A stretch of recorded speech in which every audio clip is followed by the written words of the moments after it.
I was a Christian. I was baptized a Catholic, left the Catholic Church after their little dilemmas that they had, switched over to Protestant and bounced from faith to faith to faith, with never getting a question answered about some of the things like the Trinity. The Trinity was the big one.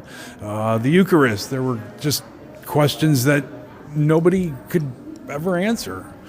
And once I opened up the Quran and really started reading it, those questions were all answered. And Indeed, as you may be aware, that Jesus, peace be upon him, he never came with the concept of Trinity. In fact, when people ask him the question, this is in Gospel of Mark, the second Gospel, chapter 12, verse number 28. A Jewish person came to the Prophet Jesus, peace be upon him, and asked him this simple question, that of all the commandments, the Jewish people used to have 613 commandments. Right. Which one is the first, the greatest of all of them? And Jesus, peace be upon him, he replied in verse number 29, chapter 12, Gospel of Mark. He said, "Hear, O Israel, the Lord our God is only one. Worship him," right? Not worship me. Worship him with all your heart, mind, soul, and strength. And that is the first commandment.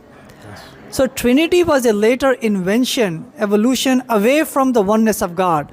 That Moses and Jesus and Abraham and David, peace be upon all of them, that they brought to their people, the absolute oneness of God. So when they moved away and started to practice Trinity, then God sent the final messenger.